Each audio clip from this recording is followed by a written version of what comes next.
Shri P K Kunhalikutty, Shri Ramesh Chennithala, Shri Sunny Joseph, Shri K Muraleedharan, Shri Mons Joseph, Shri Shibu Baby John, Shri Anoop Jacob,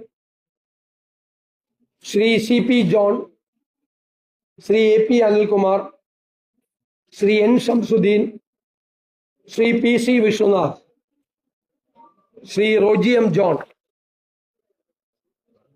Shrimati Bindu Krishna, Shri M Liju, Shri K M Shaji, Shri P K Basheer, Shri V E Abdul Gafoor, Shri T Siddique, Shrimati K A Thulasi. സനം youth Congress സംസ്ഥാന president കൂടിയായ Shri O J Janeesh. ഇതാണ് 20 പേരുടെ പേര്.